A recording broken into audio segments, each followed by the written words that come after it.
substantive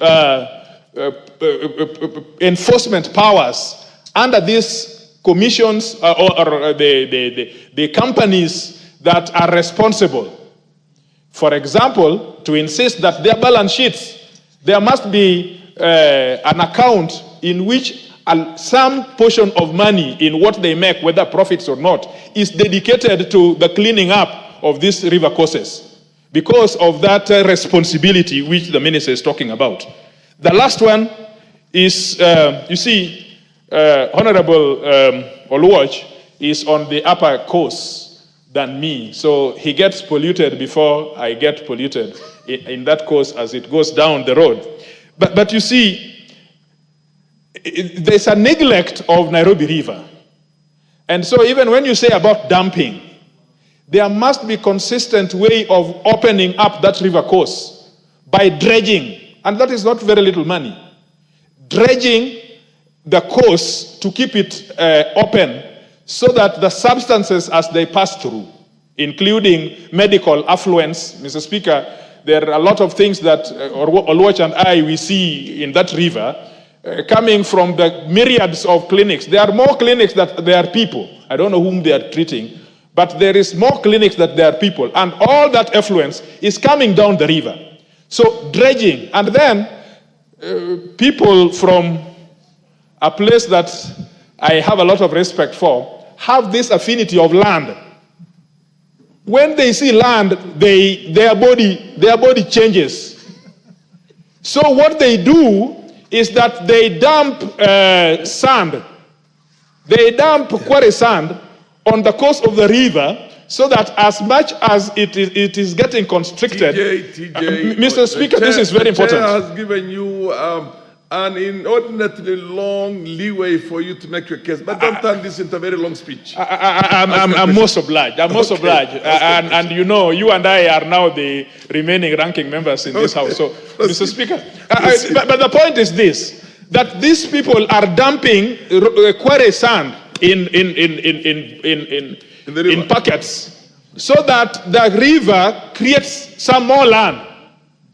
This is what we learn, him and I. These people from those places, they have an affinity for land.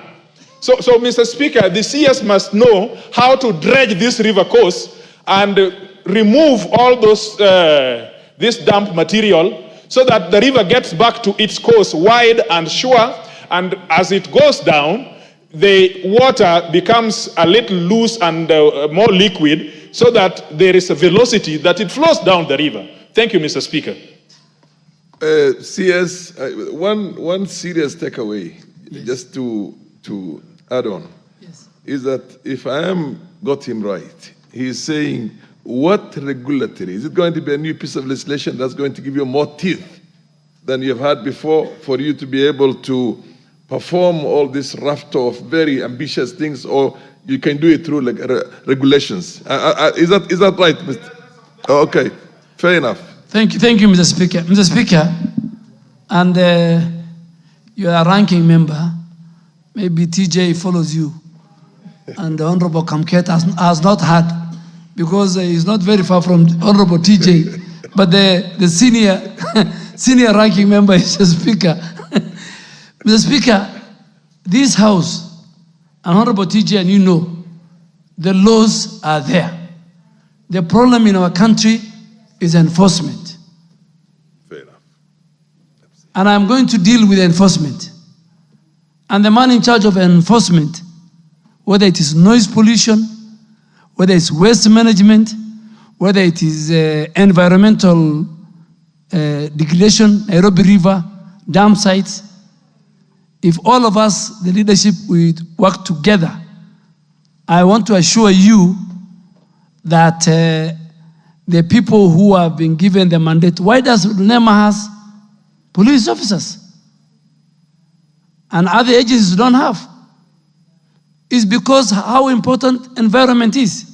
So Honorable TJ, I agree with you in creating the Nairobi River legal notice 14891. There are issues. But we are very lucky. I don't want to be accused, but now we have an Attorney General one of the most brilliant women, I think, in Kenya. I will sit with her when the executive order is signed. Nairobi River comes to my ministry. We will sit with her. We want to work within a legal framework. Secondly, all that you're asking about Nairobi River, the 30-meter riparian size, we will drench Nairobi River. We will build embankments so the river comes back to its course and carry the water. But what I will do, because that presentation was done to His Excellency the President on Monday by our team, I will look for a day. I invite the Nairobi leaders, and we will show you the plan we have. I will not succeed in this ministry without the leaders, without the members of parliament. Honorable Oluoch, Honorable TJ, Honorable Beatrice Alachi, Honorable KJ, I need your support. But I want to assure, through the Speaker, Nairobi River will not be the same again. And this is not me saying, it's President William Ruto and the Commander-in-Chief who is saying he has only given me delegated authority. But it's him who said it on Monday, and we have a serious, and that's why we have started with Nairobi River. So we'll fix that.